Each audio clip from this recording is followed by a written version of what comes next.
You are listening to Fox Radio 910 and 104.3. I want to welcome you to Let's Talk About, our weekly radio program sponsored by Crowning Touch Senior Moving Services of Roanoke, Virginia.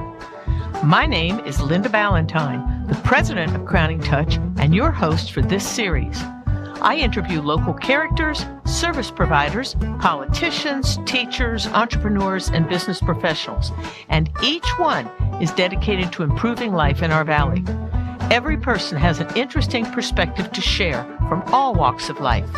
So, let's begin today's interview.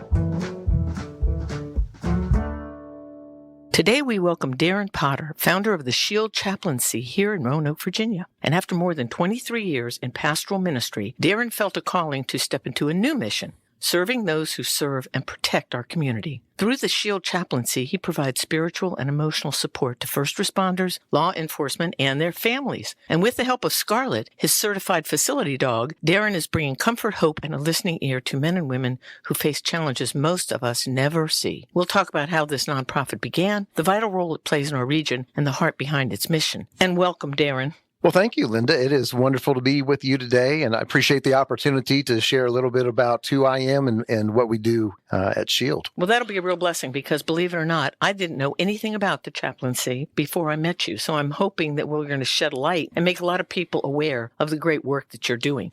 And let's step right into it. I would like to know, you've got 23 years in the ministry before this. So what experiences in ministry prepared you for starting the Shield Chaplaincy? What were those? Walk us through the 23 years and then this kickoff of the chaplaincy. Well, I would say this for me, and every pastor has their strengths and weaknesses, and kind of in my wheelhouse was the pastoral care, the shepherding end of things when it comes to pastoring a church. And so in that regard, throughout that 23 years, if you were to ask people in my congregations, what is Darren's, what are some of his strengths?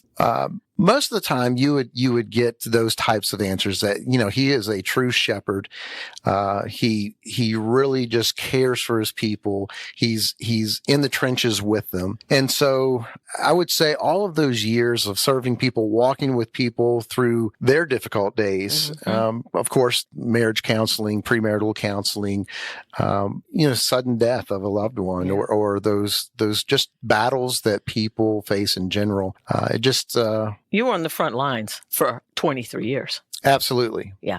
And it's probably a discussion for another time, but I would say there's a lot of overlap between, believe it or not, between pastors and law enforcement. And so when my eyes were kind of open to what law enforcement face and can go through, it was an easier transition than one might think for me. So let's talk about, let's explain what the chaplaincy is and its core mission so that listeners unfamiliar can get familiar. Sure. Shield Chaplaincy is a nonprofit law enforcement chaplaincy that is really, we're really targeting the officers and their families. We want to help them be at their very best, both at work and at home. Mm-hmm. And so while people might think of a law enforcement chaplain as someone who is there to help with a death notification or, to show up to a graduation and offer a prayer. Of course, we can do those things and we help with those things. Our primary mission is to serve the officers and their families. We do help with the public, but our focus is primarily on them. So as we like to say, we are serving those who serve us all. I gotcha. What was the spark moment? Okay, so you did 23 years in ministry. You founded this nonprofit. Correct. And, you raised the money to support this whole effort. But what triggered you? I mean, did God, blast you? What happened? Well, back in around 2006, 2007, a friend from high school that I had not seen since about 1990 reached out to me. I had not heard from him in years, and he reached out to me. He had been, after his time in the Army, he began serving as a law enforcement officer in another part of Virginia, and he was struggling with post-traumatic stress as badly as anyone I've ever met in my life, even to this day. And I began walking with him just as a friend. Right. Came alongside him as he would travel to this area, to the Salem VA for counseling. And I was just walking with him as a friend. And that kind of opened my eyes to what law enforcement goes through. And, if we fast forward to 2009, there, a man who's a good friend now, Shane Fletcher, had been an officer in the city, and he likes to tell people he hired me for the volunteer position of chaplain with Roanoke City back in 2009. Wow. And I began volunteering 30 to 40 hours a month, pretty well out of the gate. And then you just decided to, did you have to get your family on board? I mean, you've got a wife, you've got children. Absolutely. I have a wife and I have twin daughters that are now, grown, finished with college, married, and all that kind of good stuff. And my wife is a kindergarten teacher and a phenomenal, just incredible wife. She was my first date in high school. Wow. What a great story. We've been married 30 years. Well, how does this affect your family life? In other words, they were, maybe at home. How does that affect your family life? Because what you're really doing is absorbing. How do you contain the stresses that you absorb from the guys that you talk with when you walk in the door at home? Well, I mean, it has to get all over you sometimes. There's a lot there. And so if I can backtrack for a moment, answering that question earlier, after volunteering for some time, I realized that, I love this. And I feel like I'm having an impact, and I really feel like I could make more of a difference if I could do this full time. I used to tell my wife, if I could figure out how to get paid to be a full-time volunteer chaplain for law enforcement, I would do it. And we'll get to that transition in a bit. But that's really, I just had a heart for it, just a desire to help these men and women. But you are correct. The way I earned a seat at the table with these officers is doing ride-alongs with them. And I rode every week. Wow. And with rare exception, I rode with them every week. Every Sunday night, I would go in consistently. How did they overcome that? That's a liability for the county. How did they overcome that? Oh, no, you put your 40-pound bulletproof vest on? Yeah, we don't talk about that. No. Of course, I'm not sworn. I don't pretend to be sworn. But they didn't mind having you come along. That's my whole point. And that gave you the insight that you needed. You had to ride along to find out what they were dealing with, right? Well, and this is what I tell people. It took me 3 years of showing up consistently before I was widely received. Wow. And earned the trust overall of the police department in Roanoke. There were individuals along the way who were fine with me, but it took 3 years of showing up consistently to prove to them that, hey, this guy's for real. Right. He genuinely does care. He's not going to cut out later, Correct. He's not going to play along for a while, and then when we need him, he's gone. And too often that's what happens. I see clergy that they think they might be interested in it. They show up. Maybe they come to their lineups or their pre-shift briefings, and they'll show up maybe 3 or 4 of those. Maybe they ride once or twice, and when they haven't felt like they've connected, they just give up and say, well, I could probably put my volunteer hours elsewhere. Mm-hmm. And I just couldn't let it go. I almost did. Right before that 3-year mark, I was talking to my wife. I'm like, maybe this isn't the best fit for me. And she's like, well, do you feel led to do something else? I said, no. She's like, well, why don't you stick with it a little bit longer until God leads, otherwise. Right. And 1 month after that is when the switch flipped and I was received and the doors just continued to open up after that. All righty. So it was really God's timing and you stuck in there. And offloading that stress, you are so right. And one of the things that I started doing is before I got out of my car when I returned home, I would pray a prayer, and I had it written out. Wow. And I've given these to officers, a prayer that I would pray before I began a shift, and then a prayer I would pray afterwards, just to be cut free from the stuff that I was exposed to. I just pray something, God. Yeah, what is that prayer? Pray that prayer. It's something along these lines. Yeah. God, I thank you for the opportunity I've had today to minister to these officers and to just enter into their world and do life with them. But God, the things that I've been exposed to is beyond what my humanity can bear, the evil. And so if anything has tempted me to anger, rage, lust, any things like that, I pray that you just cut me free from that and replace that with your presence, your peace, that I would not take anything into my home to take to my family. Yeah. It's something along those lines. It's a little longer than that. But that is it's a beautiful reorientation. You're asking God to clear the slate for you. Correct. So that, you've done that job and now it's time to go on in and be a family guy. Yes. And they don't need that. No, I don't need it and they don't need it. Wow. So How is the dealing with the hardcore violence and the shock of that the major difference between chaplaincy work and the pastoral work that you were doing? Are there other major differences? Well, I tell when I talk with pastors and things, because sometimes I would catch from pastors, well, when you're ready to do ministry again, and I'm like, oh, if you only knew. But what I talk to them about is I'm still shepherding sheep, but my sheep are maybe a little bit rougher around the edges. Mm-hmm. And so I would say for any pastor, clergy member that's considering maybe volunteering as a chaplain, if you are thrown off by some colorful language, 4-letter words, and dark sense of humor and that kind of thing, law enforcement chaplaincy is not going to be for you. I gotcha. You have to have some thick skin. You have to have a lot of grace. And you have to remember, you don't expect people who are not walking in fellowship with Jesus Christ to behave as if they are.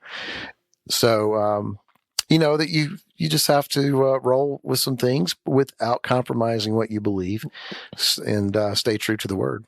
Let me ask you, what is the time constraint? How does the time commitment and the allotments that you have to make compare to what a minister does? I mean, is it in a certain kind of way? You like to think that pastors and chaplains are sort of on 24/7 alert, but is one more demanding than the other? Well, when I first started, I remember after I launched Shield and I went full time January 1 of 2019, we launched Shield in September of 18, but I resigned my church at the end of December, and January 1, 2019, New Year's Day, I'm sitting in the office, and I have an office at the Roanoke Police Academy. I remember sitting in my office. I'm like, I'm a full-time law enforcement chaplain. What does a full-time law enforcement chaplain do?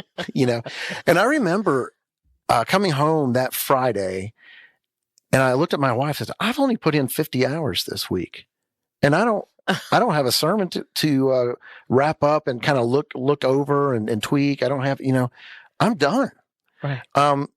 Unless I'm not. And that's the thing, both with pastoring, but especially with law enforcement chaplaincy, you do get the calls at 2:00 in the morning, 3:00 in the morning, or, I remember not too long ago, probably a year and a half ago now, I'd put in a 15-hour day, and my front tires were just hitting my driveway when one of my other chaplains called me and said, hey, we've had a child who's been hit by a car. Oh. And, I'm like, I'll be right there. Oh gosh. And so my 15-hour day was extended another 6 hours. Right. And that's not all that unusual. But what I will say is, if I have a week where I only do 35 hours, I'm not going to feel guilty about that, because the next week might be a 75-hour week. What kind of additional training or certification do they require of somebody in your seat? Did you have to go through anything else to satisfy any other state requirements or local requirements? How did that work? So, every department kind of has if they have a chaplain policy at all. A lot of departments don't have chaplains whatsoever. If they do, they're volunteers. Departments aren't necessarily, they don't know how to interact with chaplains, utilize high standards and that kind of thing. They just wanted to see that I was an ordained pastor, that Right. in good standing with Gotcha. my, denomination, or ordinating certifications were up to par, and I had good references and that kind of thing. Passed a background check. That was about it. But there are other certifications that have been very helpful through the ICISF. It's the they have a certification for critical incident stress management, Mm-hmm. to hold a defusing or a debrief. They have trainings to work with people one-on-one and also in a group setting. Right. There's certifications that are available through the International Conference of Police Chaplains, or Association of Police Chaplains. There's different groups, and I'm Gotcha. probably butchering their names, but Those are very helpful. All right. So there are things that you can tap into. I want Yes. to talk about one of the most important certifications, and that's the one that Scarlett has. So you walked in here. You walked in here with your dog, Yes. Scarlett, who is a golden lab. What is she? She is a full yellow lab, and she is a certified service and facility dog that was trained and provided to us by Mutts with the Mission. They're a nonprofit in Virginia Beach that specifically trains dogs for veterans and first responders. And she goes with you everywhere. I have only met you a few times, and you've never been without her. She goes with you because you don't know when you're going to get called upon. But can you tell me some of the ways in which she deepens the experience and actually assists and helps? Give me a couple of examples of how you use her in your situation. Sure. Just an example from here earlier this year, and this is definitely an extreme situation, but when the Black Hawk helicopter collided with the American Airlines flight at the end of January at Reagan National, we were asked to go up. A friend of mine is in the Metro Washington Airport Authority Department there. He has a dog like Scarlett named Tiller, and he reached out to others of us in different law enforcement agencies who have received a dog like Scarlett. Hey, could you guys come up? And after I got up there, I realized they could use some more chaplains. So I had my other two chaplains come up as well, but only with their permission. You always going into somebody else's house, you want to make sure that, they're calling the shots. Yes. Right. But Scarlett and I were able to meet with several of the family members who had lost a loved one in that collision. Wow. And what Scarlett will do, she'll utilize her, as you can tell, she's so calm. She's the calmest. Just her presence in the room brings a sense of calm and peace. But for those who are really hurting, and maybe they don't even know how to voice that, and sometimes I don't even say a word, she'll come up and as long as they're okay with dogs, I'll have her lay across their lap. Right. And she'll just that body weight on them is it's like a security blanket, if you will, or a weighted blanket. And as they pet, it's been proven, right? Those long pets down a dog's back lowers the heart rate. It lowers the anxiety level, blood pressure. Wow. And I could, when we had an incident here locally where one of our officers had been shot in the line of duty, and I won't go into all the details, but her mother had some history of stroke. Right. And at one point, her blood pressure spiked. Sure. And the nurse went running out of the waiting room, and I took Scarlett's harness off completely, took her over there. Scarlett had met this woman before, but I looked at her and said, I want you to pet Scarlett. Oh, wow. And she starts petting Scarlett. And within a minute, she said, my blood pressure is going down. I said, I know it is. You keep petting that dog. And to this day, that woman will tell you, Scarlett, she says, Scarlett saved my life. Where's my hero? She always wants to see her hero. Yeah. And do you run across some children? I would think that would be another great opportunity. Maybe not necessarily more than the experience an adult would have, but I would think that a calm dog might be really attractive to kids if they're in those types of situations as well. Sure. There's, again, without going into the details, I had to help with a situation where there were several children that had lost both their parents in a horrible situation. And it wasn't a wreck or something. It was a purposeful deed that was done. But, Scarlett helped me talk with those children, the other family members, about what had happened, to deliver some of that news. And again, there's no magic words, or there's no right way of doing it. There's a wrong way, but there's no right way to deliver that message. But just having Scarlett there, I got you, it's just a calming factor, and gives adults something to focus their attention on, and allow her to just be another layer of comfort for them. You've mentioned a couple of your other chaplains, and you're running a nonprofit. Yes. Let's talk about how you sustain the work financially, and perhaps it gives other people an opportunity. If somebody wanted to make a donation or support you in some other way, can you share some contact information Sure. right now? Your phone number, your website, something. Well, no one spells chaplaincy right. I can tell you that. So our website is just shieldchap.org, shieldchap.org. Also on Instagram and Facebook, Shield Chap. You can see all kinds of information about Scarlet. We also have Shield Outdoors on Facebook. That's a whole nother matter. We have 100 acres. We signed a 10-year lease for $0. We're able to take officers out to let them unplug and unwind. But 70% roughly of our support actually comes from individuals giving $25, $30 a month on up to maybe several $100s a month. And then we have a few churches that have partnered with us to varying degrees, and a couple of businesses that have jumped on board to help and to different degrees as well.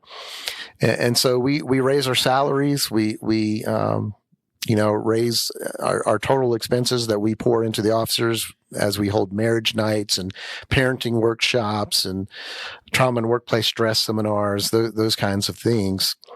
So we are always looking to have more partners come on board, because as we do, we're able to expand what we're doing. I'm able to hire more. It was just me for the first 3 or 4 years, and I would think it wouldn't be hard for you to get overloaded if it was just you couldn't keep on going forward. You haven't mentioned how many departments you work with. How far what's your reach? What's your zone of assistance? So there's now 3 of us full time, and we serve Roanoke City, Roanoke County, and the police departments. We focus on the law enforcement agencies. We don't do much with the jails. We'll help in certain situations, but how Roanoke City fire department, you work with them or not? Well, Roanoke City Police, Roanoke County Police, Salem Police, the chaplain I hired, Chaplain Hughes, had already built a relationship with the Salem Fire Department, so he continues to serve as a chaplain there with them.